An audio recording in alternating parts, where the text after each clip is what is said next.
যোগ্যতম সভাপতি সাহেব, উপস্থিত সামনে বসে থাকা দিন ইসলামী ভাই এবং দাদাজিরা,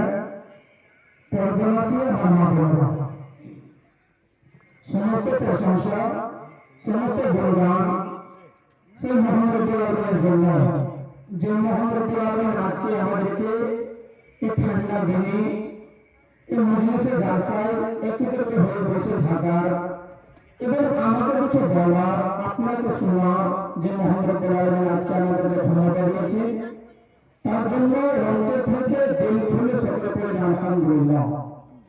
তারপরে আমাদের বিশেষ নবী হযরত মুহাম্মদ রাসূলুল্লাহ সাল্লাল্লাহু আলাইহি ওয়াসাল্লাম, যার উপরে অবলম্বন করেছেন সাল্লাল্লাহু আলাইহি ওয়াসাল্লাম। আল্লাহুম্মা সাল্লি আলাইহি ওয়া বারাক। বন্ধুগণ,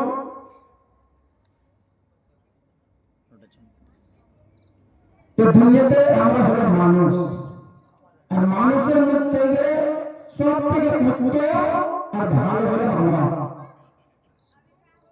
আমি ওয়াজ করার আগে কয়েকটা প্রশ্ন করব আপনাদেরকে, কয়েকটা কথা বলবো, ভাইরাকে বলবো, মা বোনেরা বলবো, একটু ভালোভাবে শুনবেন। এই দুনিয়াতে মানুষের সব থেকে খাঁটি দুশ্মনকে বলতে পারবেন? এই জমিনের উপরে এবং আকাশের তলাতে মানুষের সব থেকে খাঁটি দুশ্মন, এর থেকে বড় দুশ্মন আর কেউ নয়, সেটা হলো শয়তান। মানুষের সব থেকে খাঁটি দুশ্মন হলো শয়তান, আর থেকে বড় দুশ্মন আর কেউ নয়। এরপর কি আল্লাহ রাব্বুল আলামিন নিজে বলছেন, ইয়া আইয়ুহাল্লাযীনা আমানু দুখুলু ফিস-সিলমি কাফা। আল্লাহ রাব্বুল আলামিন বলছেন, হে ঈমানদার বান্দা বান্দিরা শুনে নাও, যারা ঈমান এনেছে তারা ইসলামে ঢুকে যাও। আল্লাহ রাব্বুল আলামিন ঈমানদার বান্দাদেরকে কত ভালোবাসেন, আল্লাহ রাব্বুল আলামিন ঈমানদার বান্দা বান্দাদেরকে কত ভালোবাসেন। আল্লাহ বলেন, হে ঈমানদার বান্দা বান্দারা, যারা ঈমান এনেছো তারা ইসলামে ঢুকে যাও। আর ইসলামে ঢোকার পর ওয়ালা তাত্তাবিউ খুতুওয়াতি শাইতান, তোমরা শয়তানের ইত্তিবা করিও না। শয়তানের কথা মতো জীবনে কাটবে না। শয়তান যে কথা বলছে সে কথা মতো জীবনে কাটে না, কেন কাটলে কি হবে? ঠিকানা জাহান্নাম হয়ে যাবে। এই জন্য আল্লাহ রাব্বুল আলামিন শয়তান থেকে বাঁচতে বলছেন। শয়তান আমাদের উপরে দুশমন, আমাদের জন্য আল্লাহ রাব্বুল আলামিন বলেছেন, ইন্নাহু লাকুম আদুউম মুবিন।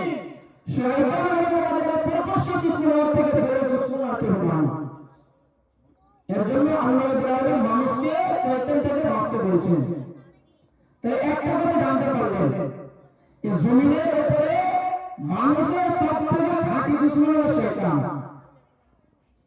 আর একটা কথা বলি, এই দুনিয়াতে বেটা ছেলে হোক কিংবা বেটি ছেলে হোক, সব থেকে তাকাতওয়ার শক্তিশালী কে বলতে পারবেন? আল্লাহ নবী সাহাবীদেরকে বলছেন যে ভাই আজকে জালসাতে বসে আছি, আপনারা সামনে আছেন, হেল্প করবেন। আল্লাহ নবী সাহাবীরা সামনে বসে আছে, বলছেন, ভাই বলো তো বাবা, যে এই জমিনের উপর সবথেকে তাকাতওয়ার শক্তিশালী কে বলতে পারবে? সাহাবীদের মধ্যে কেউ কিছু বললেন। ওর মধ্যে একজন সাহাবী দাঁড়িয়ে বলছেন, ইয়া রাসূলুল্লাহ, আল্লাহ নবী গো, এই দুনিয়াতে সবথেকে তাকাতওয়ার শক্তিশালী হয়ে লোকটা, যে আমি রাগ উঠেছে, পাইলে ঘুর মেরে দেবো, পাইলে তলোয়ার মেরে দেবো, পাইলে গুলি করে দেবো। এই দুনিয়াতে যে একজন মিলে চারজন কিংবা পাঁচজনকে যে দেখে নিবে, এই জমিনের উপরে ওই হলো সব থেকে তাকাতওয়ার শক্তিশালী। কে বলছে? সাহাবীরা বলছেন আল্লাহ নবী। আল্লাহ নবী কি বলছে? ও আমার সাহাবীরা, এই জমিনের উপরে ওই নর কিংবা নারী, ওই বেটা ছেলে কিংবা বেটি ছেলে যে নিজে একজন মিলে দুজন তিনজনকে দেখে নিবে, ওই সব থেকে তাকাতওয়ার শক্তিশালী নয়। এই জমিনের উপরে ওই হলো সব থেকে তাকাতওয়ার শক্তিশালী, যে মানুষের রাগ হয় না, এমন রাগ হয়েছে, পাইলে তাকে কেটে দিব, পাইলে তাকে দুনিয়া থেকে আলাদা করে দিব, সে রাগটাকে রুখে নেবে, কন্ট্রোল করে নেবে। সব থেকে তাকাতওয়ার শক্তিশালী সেই লোকটা। তাহলে একটা কথা জানা গেল যে এই জমিনের উপর সব থেকে খাঁটি দুশমন হলো শয়তান, এবং এই দুনিয়াতে সব থেকে তাকাতওয়ার শক্তিশালী নিজের রাতটাকে দেখতে পারবে। বন্ধুগণ, এই দুনিয়াতে ইসলামের মধ্যে একটা আছে ঈমান। ঈমান কাকে বলে একটু আমাদেরকে জানতে হবে। ঈমান কি জিনিস? আমরা যদি বলা যায় 100% মানুষের মধ্যে যদি বলা হয় ও ভাইজি ও বাপজি ও আমার মেয়ে ভাই, ঈমান কাকে বলে? ঈমানের অর্থ কি? হতে পারে 100টার মধ্যে 10 জন দিতে পারবে, 90% ফেল হয়ে যাবে। ঈমানের অর্থ হলো মেনে নেওয়া, আল্লাহর কোরআন আল্লাহর কথাকে মেনে নেওয়ার নাম হলো ঈমান। নবীর কথা, শরীয়তের কথা, এই দ্বীনের কথাকে মেনে নেওয়ার নাম হলো ঈমান। আল্লাহর বিধির না মানলে বলাকে কুফর বলা হয়েছে। কোরআনের কথা মানলাম না, কুফর করব। নামাজ পড়লে আমাদের পড়ে কি আছে? কুফর করব। মানে আল্লাহ এবং আল্লাহর রাসূলের বিধানকে মেনে নেওয়ার নাম হলো ঈমান। আল্লাহর বিধির না মানলে বলাকে কুফর বলা হয়েছে। বন্ধুগণ, এই দুনিয়াতে আপনি এই দ্বীনের খাতিরে আপনি জান জীবন লুটিয়ে দেন, আপনার ভিতরে যদি ঈমান না থাকে তাহলে আপনাকে মুসলমান বলা হবে না।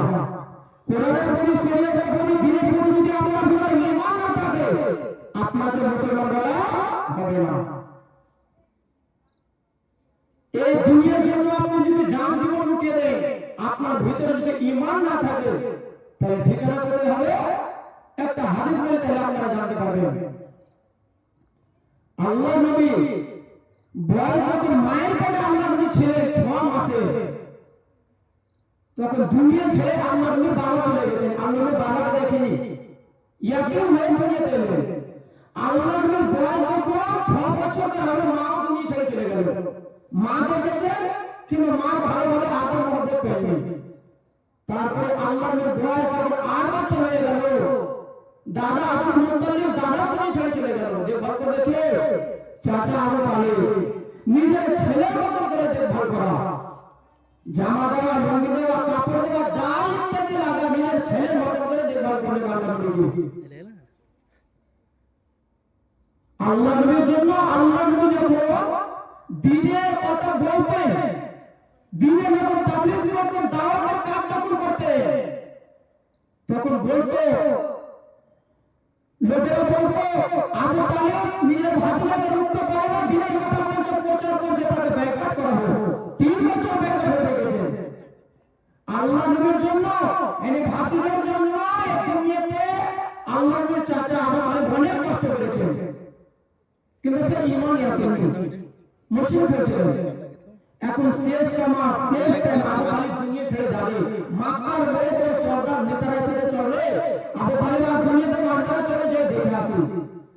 মক্কার অনেক বড় বড় সর্দাররা এসেছে দেখতে।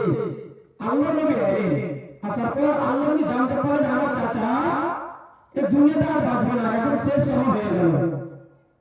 আল্লাহ নবী এসে চাচাকে বলছে, চাচা জান, আমি আপনার ভাতিজা মোহাম্মদ। চাচা গো, আমি এই দুনিয়াতে যখন এসেছি গো চাচা, আমি ইয়াতীম হয়ে এসেছি। আমি এই দুনিয়াতে আমার আব্বাকে দেখিনি। আমার আব্বার মুখটা কেমন হয়, আমার আব্বা দেখতে কেমন হয়, চাচা গো আমি আব্বার মুখটা দেখতে পাইনি।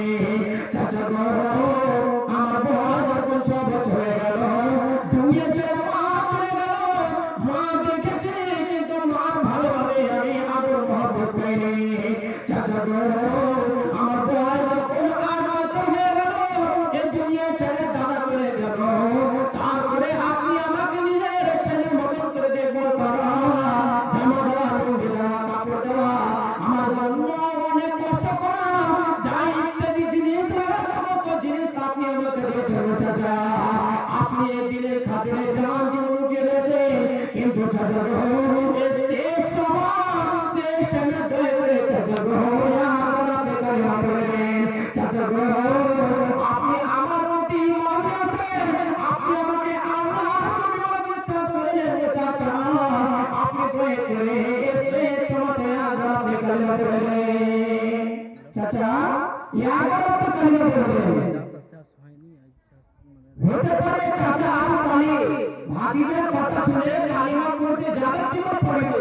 ওই যে পাঞ্জাবের মক্কার বড় বড় সর্দার নেতারাও চাচারা কি বলছে, খবরদার আমালে এই শেষ সময়, শেষ টাইমে ভাতিজার কথা শুনে ইসলাম কবুল করবে না, ভাতিজার কথা শুনে দিন কবুল করবে না। খবরদার দিগন্তের ধর্ম শেষ করবেন। কিন্তু নবীজি বারবার বলতেছেন, চাচা গো এদের কথা আপনি শুনিয়েন না, এদের কথা মানিয়েন না, চাচা গো দয়া করে একবার আপনি কালিমা বলেন। চাচা আপনি যদি কালিমা বলেন আল্লাহর দরবারে আমার সুপারিশ করার অধিকার থাকবে, আমার হাত থাকবে। আল্লাহ দিলে বলবে আমার চাচা জীবনে কোনোদিন নামাজ পড়েনি, আমার চাচা জীবনে কোনোদিন রোজা রাখেনি, আমার চাচা জীবনে কোনোদিন হজ করেনি। সেই সময় শেষ টাইমে আমার চাচা কালিমা বলেছে। কিন্তু চাচা গো আপনি যদি কালিমা না পড়েন, আপনি যদি মুশরিক হতে পারেন, কোন মুশরিকের জন্য আল্লাহর দরবারে আমার সুপারিশ করার কোনো অধিকার নাই। এর জন্য চাচা গো দয়া করে শেষ সময় শেষ টাইমে দয়া করে আমার কালিমা বলেন। আল্লাহ বারবার বলতে আছে। তারপরে চাচা কি বলছে, ও আমার ভাতিজা মুহাম্মদ, ও আমার ভাতিজা শোনো, আমি জানি তোমার আল্লাহ সত্য, তোমার ধর্ম সত্য, তুমি হবেন আল্লাহর শেষ নবী, তোমার পরে আর কোনো নবী আসবে না, তোমার আল্লাহর কোরআন সত্য। কিন্তু ভাতিজা রে এই শেষ সময় শেষ টাইমে আমি তোমার চাচা বলি, এই শেষ সময়ে আমি যদি কালিমা পড়ে মারা যাই, হিম্মত কর লোকেরা না পড়ে আমাকে গালি দিবে, আমার বাবাকে টেনে টেনে গালি দিবে, আমার বংশকে টেনে টেনে গালি দিবে। এর জন্য ভাতিজা রে আমার বাবা দাদা যে ধর্ম মানতে মানতে দুনিয়া ছেড়ে চলে গেছে, আমি আবু তালেব আবাই ধর্মে আমি দুনিয়া ছেড়ে চলে গেলাম। ইসলাম কোন বলে না তুমি ছেড়ে চলে গেলে। আল্লাহ নবী আফসোসে দাঁড়িয়ে আছেন, মুখগুলো ছোট করে করছেন। তারপরে সাহাবীরা বলছেন, আল্লাহ নবী, আল্লাহ রাব্বুল আলামিন চাচাকে যতদিন এই জমির উপরে হায়াত দিয়েছিল ততদিন বাঁচলো। আল্লাহর মান, আল্লাহর আমানত আল্লাহ রাব্বুল আলামিন নিয়ে নিয়েছেন, আপনি কেন আফসোস হয়ে আছেন? আল্লাহ নবী কি বলছে, ও আমার সাহাবীরা শোনো গো, আমার চাচা দুনিয়া ছেড়ে চলে গেল, এটার জন্য আফসোস হয় না রে, আমি এটার জন্য আফসোস আছে রে। আমার চাচা আমার জন্য কত কষ্ট করেছে, আমার জন্য কত কষ্ট করেছে। এই শেষ সময় শেষ টাইমে আমার চাচা কালিমা পড়ে মারা গেল না, মুশরিক হয়ে মারা গেল। আল্লাহ রাব্বুল আলামিন এই যে আমার চাচা মুশরিক হয়ে মারা গেল, এটার জন্য আল্লাহ রাব্বুল আলামিন আমার চাচাকে যখন কিয়ামতের দিন জাহান্নামে আগুনে দিবে, জাহান্নামের আগুন কেমন করে আমার চাচা সহ্য করবে, এর জন্য সাহাবীরা আমি আফসোস হয়ে আছে। বলছে আমার চাচা দুনিয়া ছেড়ে চলে গেছে, এটার জন্য আমি আফসোস করি না। আমার চাচা কেমন করে আল্লাহর জাহান্নামের আযাব সহ্য করবে, কেমন করে আগুন সহ্য করবে। বন্ধুগণ, জাহান্নামের আগুন কেমন হবে একটু ভালোভাবে শুনলে তাহলে জানতে পারবেন। আল্লাহ সাহাবীরা বলছে, ও আমার সাহাবীরা শোনো গো, আল্লাহ রাব্বুল আলামিন আমার চাচার উপরে এত গ্রহণ করবে। আমার চাচা আমার জন্য জান জীবন দিয়ে দিয়েছেন, আমার জন্য কষ্ট করেছেন, এই দিনের খাতিরে আমার জন্য কত কষ্ট করেছেন, এটার জন্য আল্লাহ রাব্বুল আলামিন আমার চাচার উপরে এত গ্রহণ করবে। সাহাবীরা বলেন, ইয়া রাসূলুল্লাহ, আল্লাহ গো কি এত গ্রহণ করবেন? বন্ধুরে আল্লাহ নবী বলেন, আমার সাহাবী শোনো, জাহান্নামের ভিতরে যেটা সব থেকে ছোট আযাব, সেই আযাবটা আল্লাহ রাব্বুল আলামিন আমার চাচাকে দিবে। বন্ধুরে কি সব থেকে ছোট আযাব? আল্লাহ নবী বলেন, আমার সাহাবী শোনো, জাহান্নামের ভিতরে জাহান্নামের আগুনের পেড়ে আমার চাচার পায়ে দেওয়া হবে, আগুনের জুতা দেওয়া হবে।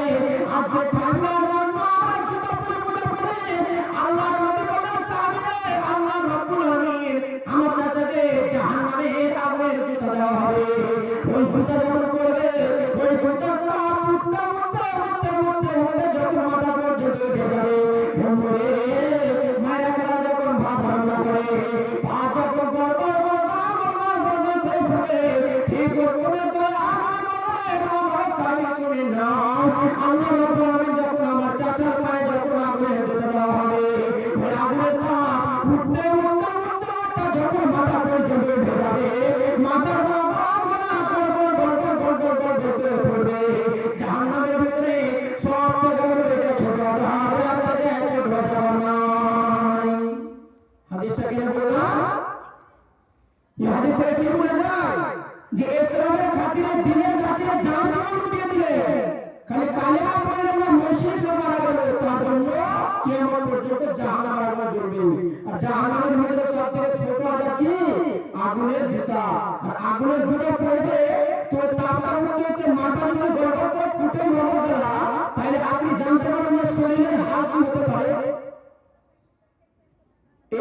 বললাম এই হাদিস থেকে বোঝা যায় এই দিনের খাতে জান জীবন উঠিয়ে দেন, তাইলে আপনি যদি আল্লাহ এবং আল্লাহর বিধানকে না মেনে চলেন, আপনি যদি শরীয়ত বিরোধী কথা মেনে চলেন, তাহলে ঠিকানা কথা আপনি যদি ঈমান আনি আসে, আর আপনি যদি আল্লাহ এবং আল্লাহর বিধানকে মেনে চলেন, কোরআন হাদিসের প্রতি আপনার যদি মহব্বত থাকে, দ্বীনের প্রতি মহব্বত থাকে, আল্লাহর প্রতি, শরীয়তের প্রতি, নবীর প্রতি, কোরআনের প্রতি যদি মহব্বত থাকে, তাহলে আপনার ঠিকানা কথা আপনি একটা ঘুরে ফিরে হাদিস করে, তাহলে আপনি খুব ভালো করে জানতে পারবেন।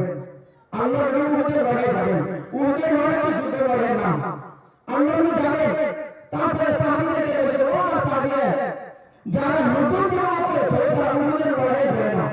আল্লাহ কি বলছেন, যারা নতুন বিবাহ করেছে তারা উহুদের লড়াই যায় না, আর যারা বুড়ো বুড়ি আছে তারা যায় না, যার কাছে আম লিচু পেকে গেছে ভালো ভালো আছে তারা উহুদের ময়দানে যায় না। এই কয়েকটা কথা আল্লাহ বলে দিলেন, তারপর চলে গেলেন। এই লড়াই চলতে আছে। আল্লাহ নবী বলেছিলেন উহুদের লড়াই একজন সাহাবী ছিলেন, একজন সাহাবী কথা বলেছে, সাহাবীর নাম হলো হযরত হামজা রাদিয়াল্লাহু তাআলা আনহু। নতুন বিবাহ করেছিলেন, আল্লাহ নবী উঠতে বলেছিলেন, হামজা রাদিয়াল্লাহু তাআলা আনহু করেছিলেন। এই লড়াই চলতে আছে। হঠাৎ করে একজন মুশরিক এমন করে আল্লাহর মাথায় আঘাত করলেন যে আল্লাহর মাথার হেলমেট খুলে আল্লাহর জমিনে বসে গেলেন। তারপরে আল্লাহ নবী একজন সাহাবী বলেছেন, ও সাহাবী, যাও মদিনাতে এলান করে দাও, বলে দাও যে তোমার নবী উহুদের লড়াই বিপদে পড়েছে, যাও বলে দাও যে তোমার নবী উহুদের লড়াই বিপদে পড়েছে, তাকে আমি রুখতে বলেছি। তারপরে করে তারা উহুদের ময়দানে হাজির হয়ে যায়।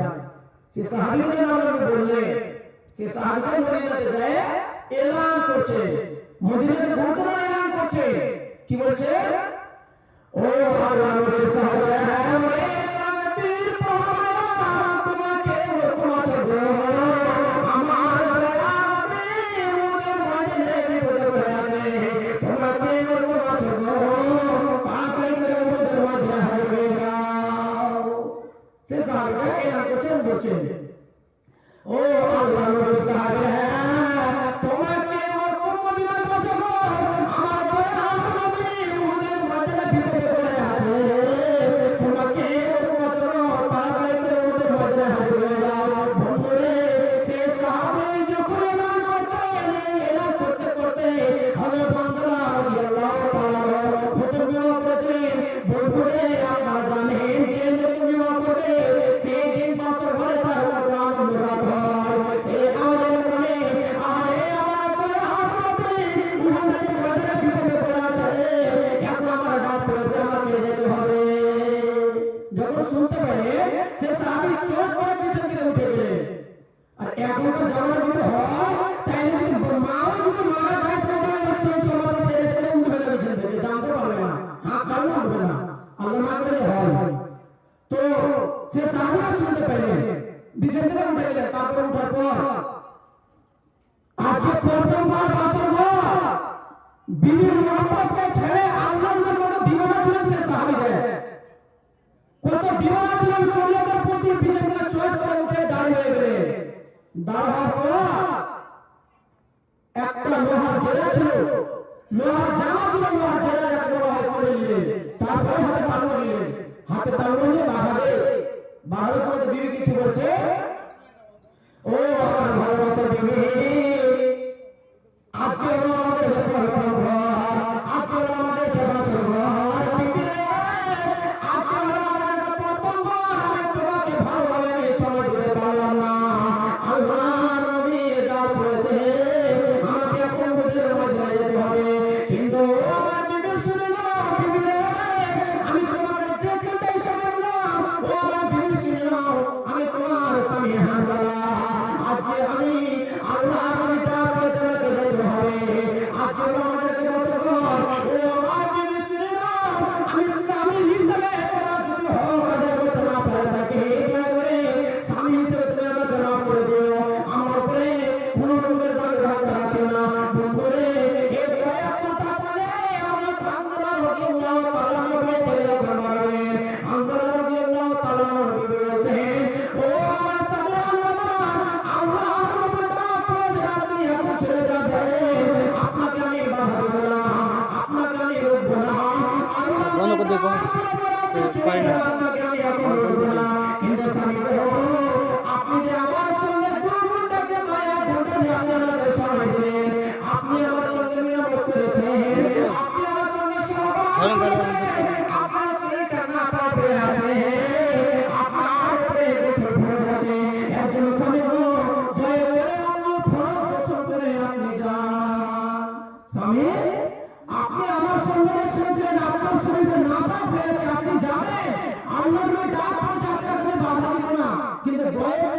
আপনি গোসল করে যান। সে সাহাবী কেমন ছিলেন দেখেন, শরীয়তের প্রতি, আল্লাহর প্রতি, দ্বীনের প্রতি, কোরআনের প্রতি কেমন মহব্বত ছিলেন, হাদিসটা একটু ফলো করে শুনবেন। সে সাহাবী কি বলছে, ও আমার বন্ধুরা, আমি জানি আমাদের প্রথম হলো আমাদের জামাতের ঘর। আমি তোমার সঙ্গে শুয়েছিলাম, আমি বিনামাজ করেছি, আমার শরীর ঠান্ডা পাক হয়েছে। আমি এখন যদি বিদরে আমি যদি গোসল করতে যাই, হয়তো প্রায় 10 মিনিট লাগবে, কিংবা 15 মিনিট লাগবে, কিংবা 20 মিনিট লাগবে। এই সময়তে আমার দয়ার নবীকে যদি উহুদের ময়দানে চলে যায়, আমার দয়ার নবী উহুদের ময়দানে কোনো যদি বিপদে পড়ে যায়, আল্লাহ রাব্বুল আলামিন কিয়ামতের দিন লোকটা আমাকে প্রশ্ন করে দিবে, ও হামজা, তুই নতুন বিপদ পড়লে কত আনন্দ করেছিলি? আমার দয়ার নবী উহুদের ময়দানে বিপদে পড়েছিল। বিবি না, আল্লাহ রাব্বুল আলামিন যদি আমাকে এটা প্রশ্ন করে দেয়, দেবে আল্লাহর দরবারে আমি কোনো উত্তর দিতে পারবো না। এর জন্য বিবি রে, আমি যদি কাজে করে যদি আমি আসতে পারি, আমি যদি লড়াই জিতে যদি আমি আসতে পারি, তাহলে বাড়ি এসে আমি গোসল করব। গোসল করলেন না, নাপিত অবস্থাতে চলে গেলেন, শরীরে নাপাকি থেকে গেল, উহুদের ময়দানে চলে গেলেন, আল্লাহর রাস্তায় জিহাদ করতে চলে গেলেন। এই লড়াই চলতে আছে, লড়াই শেষ হয়ে গেল। আল্লাহর বিধান আছে যে আল্লাহর রাস্তায় যে মারা যায় তাকে শহীদ বলা হয়, তাকে বিনা গোসলে বিনা জানাজাতে দফন করা হয়। তো সেই সাহাবী কার ভাই মারা গেছে, কার বাবা মারা গেছে, কার চাচা মারা গেছে, মদিনাতে এলান হয়ে গেল, অমুকের ভাই মারা গেল, অমুকের চাচা মারা গেল, এরকম করে এলান হয়ে গেল। তারপরে হানজালা রাদিয়াল্লাহু তাআলা বিবি শুনতে পেলে, আমার স্বামী হানজালা দুনিয়াতে বেঁচে নাই, তিনিও শহীদ হয়ে গেছেন। বন্ধুরে, সেই হানজালা রাদিয়াল্লাহু তাআলা বিবি দোয়াতে উহুদের ময়দানে হাজির হয়ে গেল। যাওয়ার পর বলছেন, ইয়া রাসূলুল্লাহ, আল্লাহর নবী, আপনার যত সাহাবী এই উহুদের ময়দানে মারা গেছেন, আপনি তাদেরকে বিনা গোসলে দফন করে দেন। কিন্তু নবী গো, দয়া করে আপনার আমার স্বামী হানজালাকে দয়া করে বিনা গোসলে দফন করবেন না। বন্ধুরে, আল্লাহর নবী বলে, ও আল্লাহর বান্দা, কথাটা কি বলতে পারেন না? বন্ধুরে, আল্লাহর নবীকে খুলে সমস্ত কিছু বলে দিলেন। তারপরে আল্লাহর নবী বলে, ও আমার সাহাবীরা শোনো, দেখো ঘর কোথায় আছে হানজালা, হানজালা লাশ কোথায় আছে, হানজালা লাশ কোথায় আছে, বন্ধুরে, ডামন থেকে একজন সাহাবী এসে বলছেন, আল্লাহর নবী গো, আমি ওইটা মজা করে বলবো, আপনি তো হলো হানজালা লাশ খুঁজে পাওয়া গেল না। সামনে থেকে একজন সাহাবী এসে বলছেন, আল্লাহর নবী গো, আমি গোটা ময়দান ছাপানো লোকে খুঁজে করলাম, কিন্তু আমার হানজালা লাশ পাওয়া গেল না। বন্ধুরে, এরপরে আমি যদি দেখছেন পাহাড়ের উপরে, পাথরের উপরে একটা মৃত্যু মানুষ যেরকম রাখা যায়, একটা মৃত্যু মানুষ যেরকম রাখা যায়, তীরের উপরে আমি যদি দেখছেন পাহাড়ের উপরে, পাথরের উপরে হযরত হানজালা রাখা আছে। আল্লাহ বলে, ও আমার সাহাবীরা দেখো, ওই যে দেখো হানজালা লাশ, ওই যে দেখো হানজালা লাশ। বন্ধুরে, হানজালা লাশ থেকে আমার গায়ে হানজালার শরীরে কষ্ট করে পানি পড়ছে। সাহাবীরা বললে, আল্লাহর নবী গো, বড় তাজ্জুবের কথা বলে দিই, আমাদের মধ্যে হানজালাকে কেউ গোসল দেয়নি। হানজালার কাছে কোনো মানুষকে দেখা যায় না, হানজালাকে কেউ গোসল দিলে আমাদের মধ্যে কেউ তাকে গোসল দেয়নি। বন্ধুরে, আল্লাহর নবী বলে, আমার সাহাবীরা শোনো, আমাদের মধ্যে হানজালাকে কেউ গোসল দেয়নি, আমরা হানজালাকে কেউ গোসল দেয়নি। হানজালার আমল দেখে, হানজালার কাজ দেখে আল্লাহ রাব্বুল আলামিন এত রাজি হয়েছে, এত খুশি হয়েছে যে আল্লাহ রাব্বুল আলামিনের ফেরেশতা এসে হানজালাকে গোসল দিয়েছে। সুবহানাল্লাহ। দেখেন হাদিসে কি বোঝা যায়, কে গোসল দিয়েছে? আল্লাহ বলে, আমার সাহাবীরা শোনো, হানজালাকে আমাদের মধ্যে কেউ গোসল দেয়নি, হানজালাকে আল্লাহর ফেরেশতা এসে গোসল দিয়েছে। এই হাদিস থেকে বোঝা যায় যে আল্লাহর প্রতি, দ্বীনের প্রতি, শরীয়তের প্রতি, দ্বীনের প্রতি যে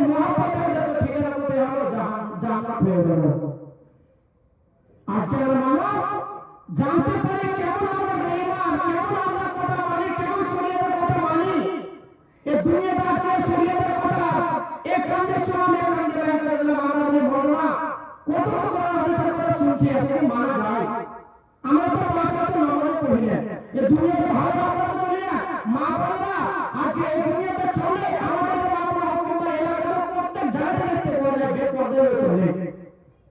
মা বোনেরা বলি এই দুনিয়াতে আপনারা ভালো করে চলবে। এই দুনিয়াতে মানুষ কখন মরে যাবে, কখন মরবে, কোন জায়গাতে মরবে কেউ জানতে পারবে না। আপনার রাস্তাতে চলছেন, কখন শ্বাসটা বন্ধ হয়ে যাবে সে আল্লাহ ভালো জানে। এই দুনিয়াতে কি আছে আমাদের জন্য? কিছু নাই, খালি হাতে এসেছি, আমাদেরকে খালি হাতে যেতে হবে। আমি শেষের বেলাতে একটা ভালো মানুষের জন্য আমি হাদিস দিয়ে যাব। হাদিস শুনবো, একটা ছোট্ট করে আমি শেষের বেলাতে হাদিস বলবো। তার আগে আমি একটা বলি, ভাইরা বলবো, মা বোনেরা বলবো, এটা হলো ভাষা, আপনারা বলবেন, তাহলে আজকে আমি এসেছি আপনাদের কাছে। তো মা বোনেরা বলি, আমি অবশ্যই হাদিসটাকে পাঠ করবো, শোনাবো। খুব ভালো হাদিস, মিষ্টি হাদিস, শুনবেন দিল ভরে যাবে। আপনাদের জন্য প্রয়োজন, শোনার দরকার। তার আগে বলি,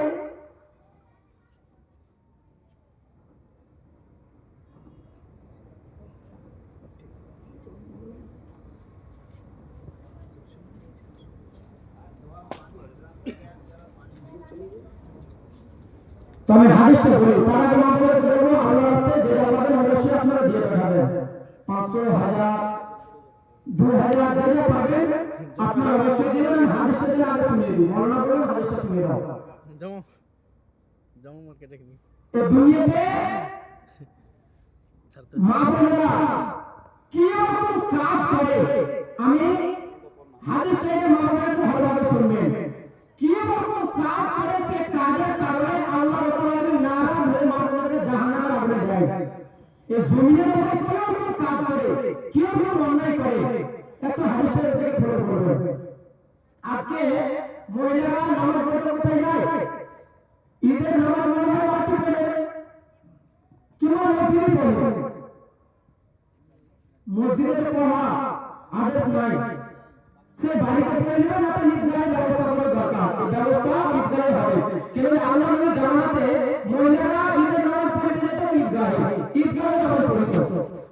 তো আল্লাহ নবী একদিন ঈদের নামাজে ওয়াজ শুরু করে দিলেন, ওয়াজ করছেন। আল্লাহ নবীকে কাতার আড়া করে আছে, তার পিছন দিকে মহিলারা। তো আল্লাহ নবী ওয়াজ করছেন, আল্লাহ নবী জামাতে তো মেঘ ছিল না, আজকে মেঘে বলি এর আওয়াজ কতক্ষণ পর্যন্ত যায়? আল্লাহ নবী মুখে কথা বলতেন। তো আপনাকে বলি, মুখের কথা মেঘের কথা আসমানের পার্থক্য আছে। মুখের কথা হতে পারে 5 খানা 10 খানা বাড়ি হবে, আর মেঘের আওয়াজ 2 কিলো 3 কিলোমিটার দূর তক চলে যাবে, রাতের বেলাতে আরো অনেক দূর যায়। তো আল্লাহ নবী ওয়াজ করছেন, ওয়াজ করতে করতে আল্লাহ নবী জানতে পারলেন যে আমার আওয়াজ মহিলাদেরকে কাছে পৌঁছে না, মহিলাদের কাছে, মা বোনদের কাছে আমার আওয়াজ পৌঁছে না। তো হযরত বিলাল রাদিয়াল্লাহু তাআলা বলছেন, আল্লাহ নবী আমি কাকাকে ছিঁড়ে ছিঁড়ে মহিলাদের কাছে চলে গেলাম। তারপর আল্লাহ নবী ওয়াজ শুরু করে দিলেন। আল্লাহ নবী কি ওয়াজ শুরু করলেন? ইয়া মাশার নিসাই তাসাদদাকনা ফাইন্নী উরিতুকুন্না সারাহালিনা। বন্ধুরে, আল্লাহ নবী ওই কালেমাটা ওয়াজ শুরু করে দিলেন, ও মহিলারা শুনো, তোমরা দান করো, তোমরা সাদকা করো, তোমরা খয়রাত করো, কেননা আমি দয়া নবী তোমাদেরকে জাহান্নামের আগুনে জ্বলতে দেখেছি। বন্ধুরে, আল্লাহ নবী বলেন, ও আমার আল্লাহর বান্দারা শুনো, ও আমার উম্মতিরা শুনে নাও। আল্লাহ রাব্বুল আলামিন যখন আমাকে মিরাজ নিয়ে গেলেন, মিরাজে যাওয়ার পর আল্লাহ রাব্বুল আলামিন বলেন, ও দয়া নবী গো, তোমাদেরকে উম্মতের জন্য আমি রাব্বুল আলামিন জান্নাত তৈরি করে দিয়েছি, যাও যে একটু জান্নাতে দেখে এসো। বন্ধুরে, আল্লাহ নবী বলেন, আমি জান্নাতকে ঘুরে ঘুরে ঘুরে ঘুরে আমি জান্নাতকে দেখলাম। তারপরে আল্লাহ রাব্বুল আলামিন বলেন, ও দয়া নবী, তোমাদেরকে উম্মতের জন্য, গুনাহগার উম্মতের জন্য আমি রাব্বুল আলামিন জাহান্নাম তৈরি করেছি, যাও যে একটু জান্নাতে দেখে এসো। বন্ধুরে, আল্লাহ নবী বলেন, ওরে সুবহানাল্লাহ, আমি যখন জাহান্নামে গেলাম, আমি যখন জাহান্নামে প্রবেশ করলাম, জাহান্নামে অধিকাংশ নারী আর নারী, জাহান্নামে মহিলা মহিলা, কত হাওয়া হাওয়া করে চিৎকার করছে, আল্লাহ মরে গেলাম, মা মরে গেলাম, আল্লাহ বাঁচাও, আল্লাহ বাঁচাও, আল্লাহুম্মা সাল্লি আলা সাল্লিম করে জাহান্নামের ভিতরে মহিলারা চিৎকার করছে। বন্ধুরে, এর জন্য আল্লাহ নবী বলেন, মহিলারা তোমরা দান করো, সাদকা করো, কেননা আমি একটু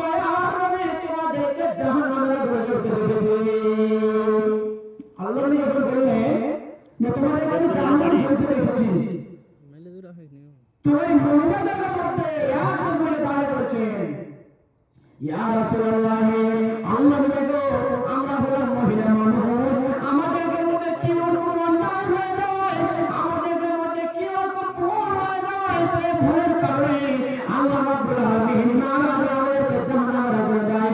আল্লাহ নবী গো, আমরা জানতে পারলাম না আমাদের মধ্যে কি রকম গুনাহ হয়ে যায়, সেই গুনাহের কারণে আল্লাহ রাব্বুল আলামিন নারাজ হয়ে জাহান্নামে রেখে দেয়।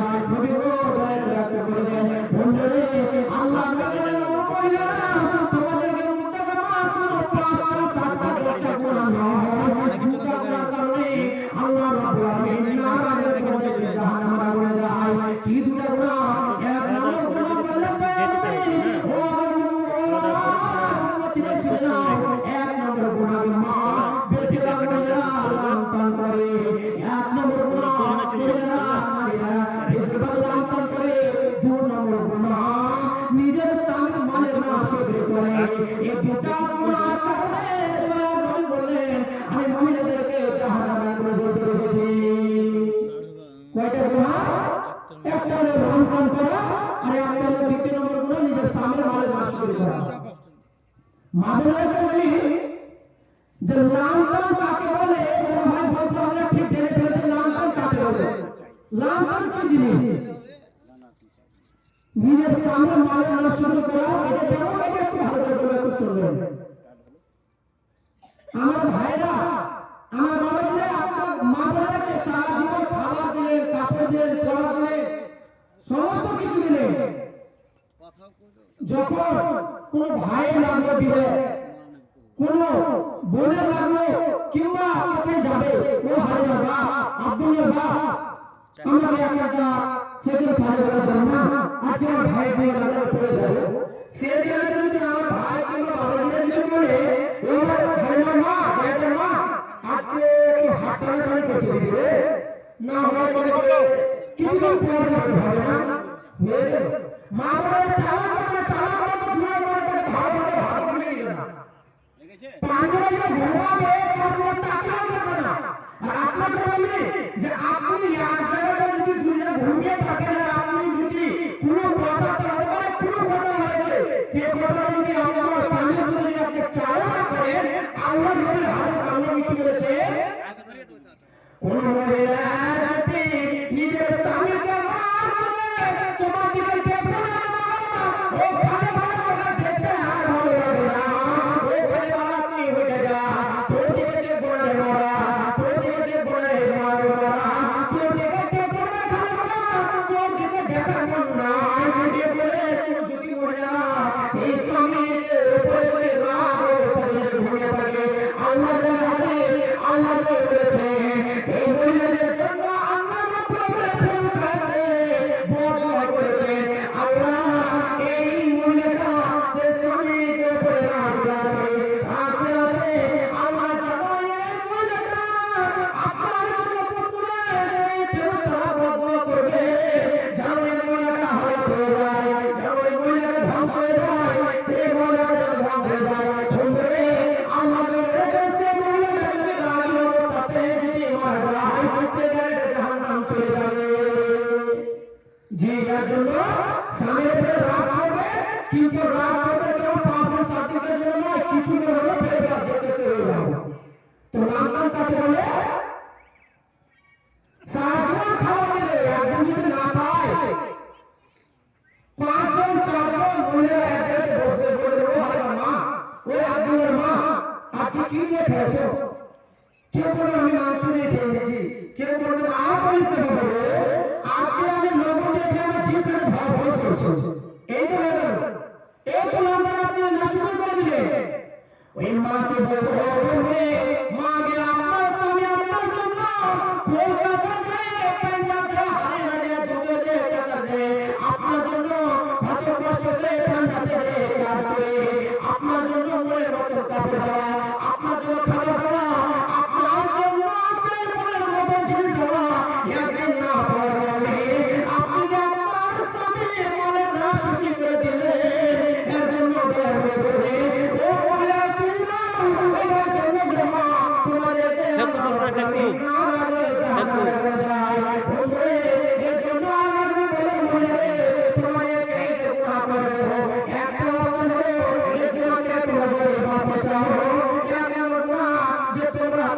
পাক না